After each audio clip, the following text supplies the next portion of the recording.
Oke, kawan-kawan semuanya, Assalamualaikum warahmatullahi wabarakatuh. Seperti biasa ya, gue balik lagi di channel YouTube ini. Oke, untuk kesempatan kali ini, gue masih ingin terus melanjutkan pembahasan terkait dengan sosok yang bernama Mukidi Sontoloyo Bahlul Pekok ya. Karena memang Mukidi ini memang pantas diberikan gelar sebagai manusia Sontoloyo Pekok Bahlul gitu ya. Karena kalau kita lihat memang berbagai macam gelagat perilakunya yang bersangkutan itu memang tidak mencerminkan yang namanya intelektual gitu ya. Jadi kita pantas meragukan Mukidi ini adalah seorang alumni UGM. Kita sangat meragukan pantas gitu ya. Karena memang tidak ada yang namanya istilahnya tuh karakter-karakter yang mencerminkan yang bersangkutan itu adalah seorang intelektual. Tidak ada. Dari tampangnya saja blow on gitu ya. Kemudian banyak ngibul ya. Kemudian juga ocehan itu ibaratnya tuh kebanyakan ngeles gitu. Tidak ada yang namanya mencerminkan sebagai seorang intelektual. Nah, ini gue sedikit ingin membahas ini terkait dengan gelar yang istilahnya diberikan bagi Mukidi ya. Ini gelar terbaru bagi Mukidi nih. Kemarin kan Bang Rismond itu kan diundang ya di acara talk show gitu ya. Itu memberikan semacam statement terbaru nih ya, memberikan gelar kepada Mukidi sebagai ikon pembohong gitu ya. Jadi Mukidi ini memang pantas diberikan gelar baru gitu ya. Sebagai ikon pembohong atau ikon pengibulan gitu loh. Karena memang dari kita lihat track recordnya ya, track recordnya Mukidi kan ibaratnya banyak sekali gitu ya melakukan yang namanya pengibulan publik. Mulai dari dia ya muncul di Jakarta pada tahun 2012 ya.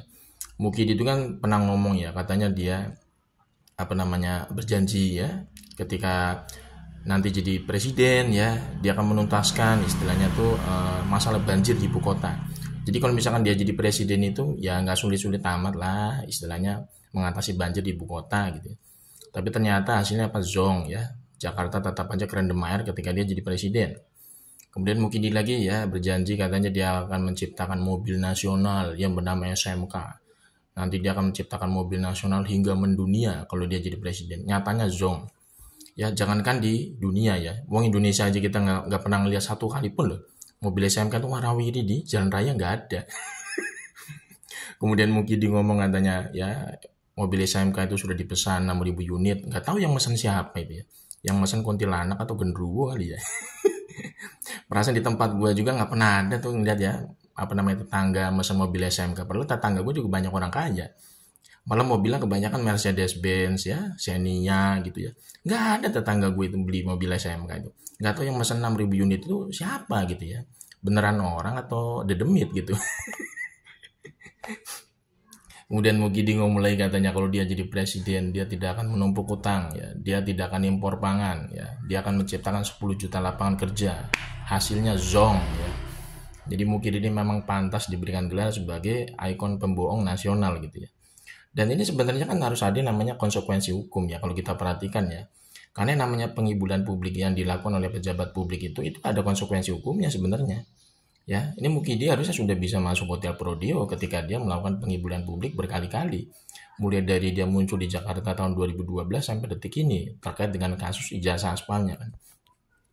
Tapi yang menurut gue memang agak-agak ironis itu adalah hukum di negara kita ini tidak setara gitu ya. Jadi Mukidi ini melakukan pengibulan publik bohong berkali-kali itu masih bebas dari proses hukum. Tapi ketika rakyat biasa, rakyat sipil biasa itu melakukannya namanya kebohongan publik sekali aja itu bisa dikenakan delik pidana. Ini menurut gue memang sangat ironis, memalukan ya kondisi negara kita terutama dari segi penegakan hukum. Ada orang ya istilahnya melakukan pengibulan publik berkali-kali itu bisa bebas dari jeratan hukum ya. Bahkan yang bersangkutan itu malah istilahnya dilindungi dari proses hukum gitu loh.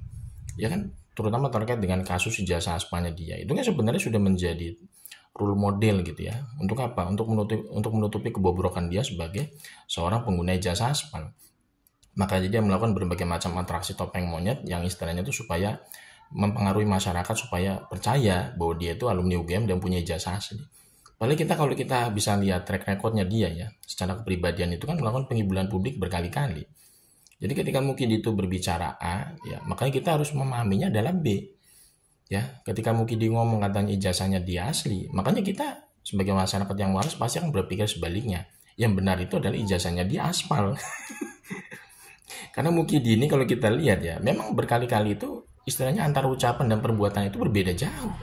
Ya, dia ngomong A, kenyataannya B. Dia ngomong B, kenyataannya C. Ya memang harus sebaliknya. Kita memahami ucapan Mukidi itu harus sebaliknya. Jadi ketika Mukidi ini ya saat ini masih boleh dibilang dalam tanda kutip terus ya istilahnya dikejar-kejar oleh dosa-dosa dan kedoliman dia, terutama dalam kasus jasa aspanya dia ini, ya ini memang menjadi semakin membuka sebenarnya kebobrokan Mukidi sebagai personal individu yang hobinya ngibul dari dulu gitu loh. Makanya pantas menurut gue bahwa Mukidi ini diberikan gelar baru sebagai seorang ikon pembohong ya. Jadi bukan bukan asal-asalan, tapi karena memang membaca track record atau pengalaman dari karakter Mukidi sendiri yang bisa dilihat ya jejak digitalnya di media online.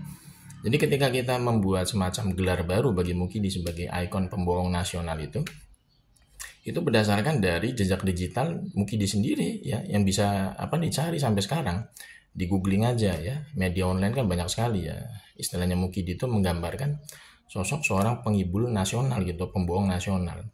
Jadi memang layak menurut gue Mukidi ini diberikan gelar sebagai ikon pembohong ya. Istilahnya yang sangat memalukan bagi bangsa kita karena kita pernah dipimpin oleh orang seperti ini ya. Tidak punya etika, tidak punya moral ya, bahkan tidak punya rasa malu.